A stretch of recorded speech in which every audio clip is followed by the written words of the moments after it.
Սիրելի բարեկամներ, մենք վերադարձանք, շնորհակալություն Զիանային հերթական լավ տեսանյութի համար, ձեզ հետ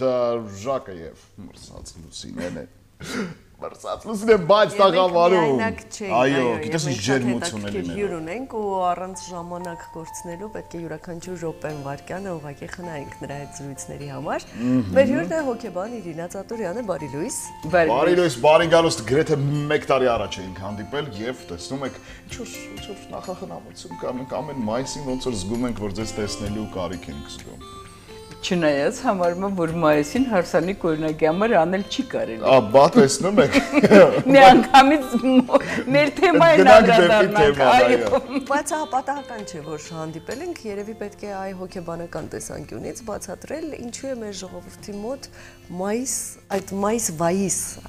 հասկացությունը, այդ արտահայտությունը այդքան արմատավորված, ինչ է այն նշանակում, ու դա լավ է, որ մայիսին հարսանիք չենք անում, թե լավ չի։ Ուրեմն մի քիչ նախաբանով, հա, որպեսզի եւ շատ նախ ասեմ, որ շատ շնորհակալ եմ, որ կանչել եք հատկապես այս թեման։ Առհասարակ շատ եմ սիրում գալ ձեզ մոտ, բայց այս թեմա, այս կարգի թեմաները այնքան կարեւոր են մեր ազգի, մեր ժողովրդի համար, ինչի, որովհետեւ եթե մենք չենք աշխատում այս թեմաների շուրջը, մեր ազգը մնում է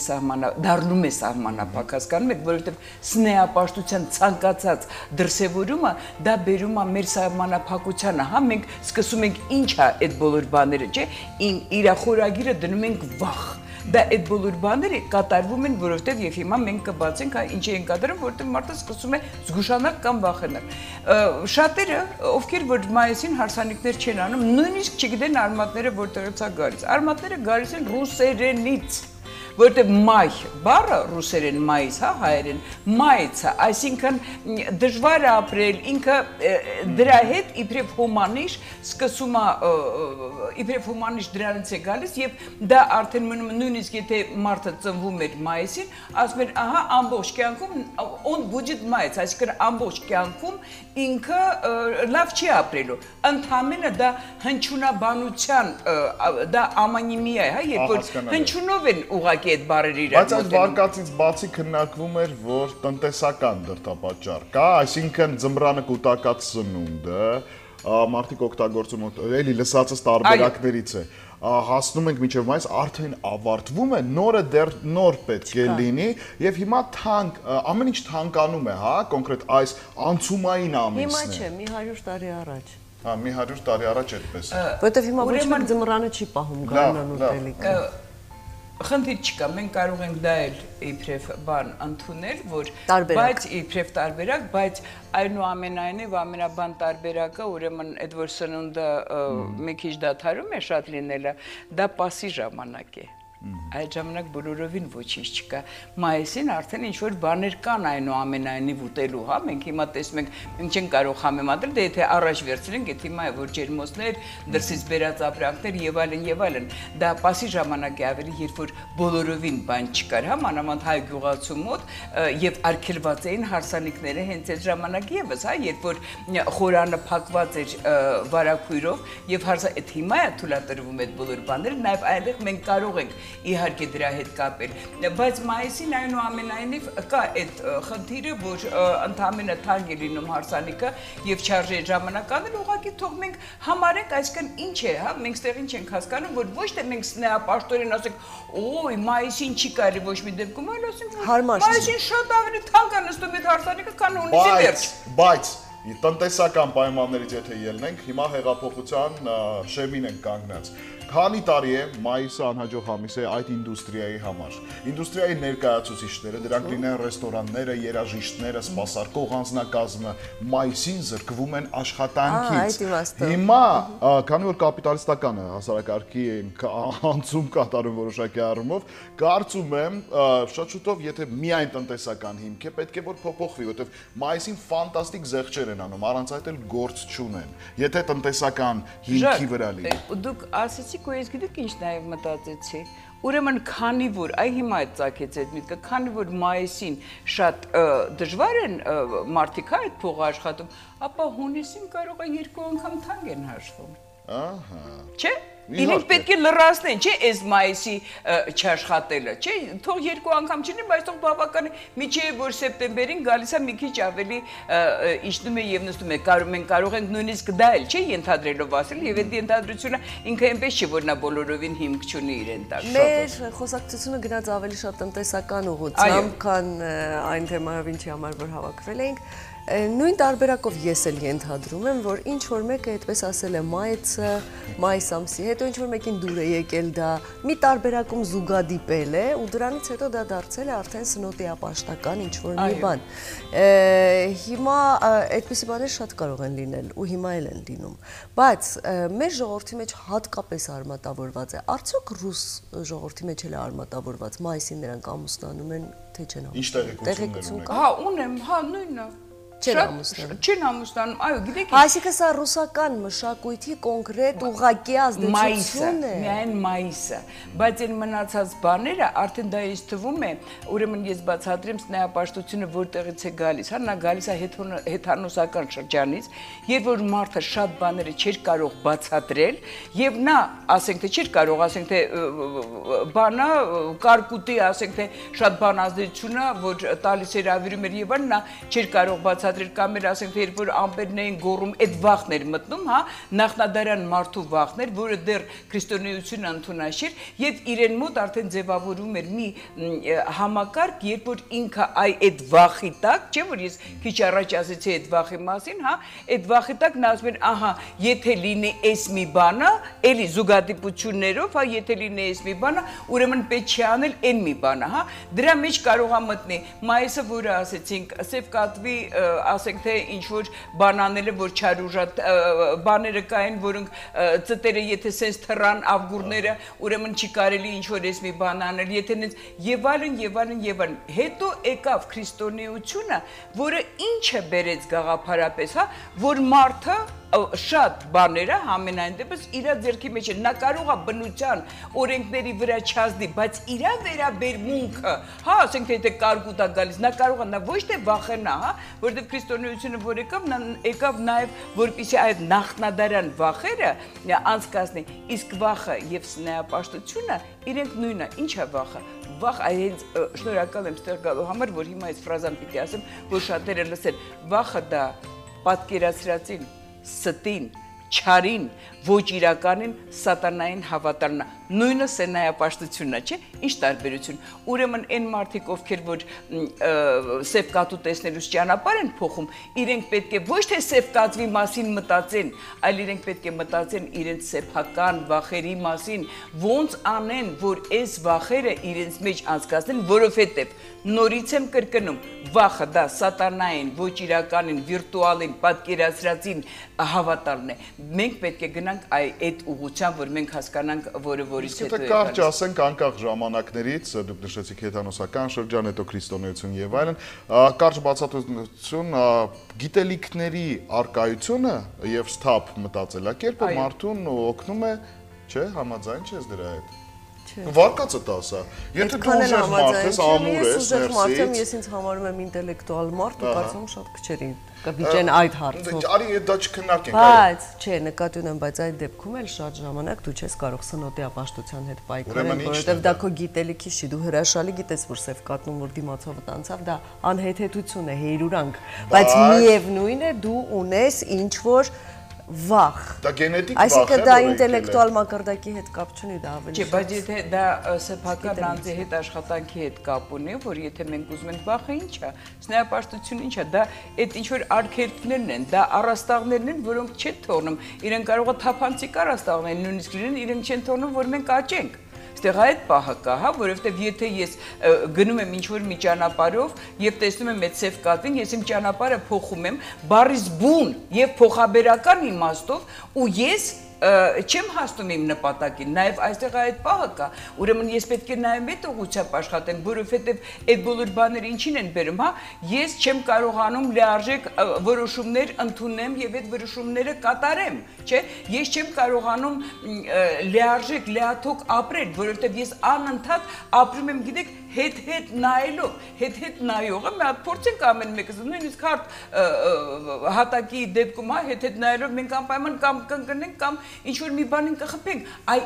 դրա մասին մենք պետք է մտածենք, հասկանում եք, եթե մենք խոսում ենք իսկապես ինտելեկտը դա ինչ է, ինտելեկտը բացարձակ ազատություն է տալիս, գիտելիքը ինչ է, բացարձակ ազատություն է, իսկ այս բաների մասին, որ մենք խոսում ենք ինչ է, դա մեր սեփական բանտերն են, որտեղ որ մենք ենք մեզ դնում։ Ոնց անենք, փաստորեն նույնիսկ ինտելեկտի մեծ պաշար ունեցող մարդիկ, որպես օրինակ քննարկում ենք այս էգզեմպլյարը, նա եւս Ունեմ ես սնոտիապաշտական բաներ։ Սև կատվից չէ, բայց ուրիշ բայց ինչ-որ բաներ կան, հա, աղը ձեռքից ձեռք փոխանցում ես։ Կամ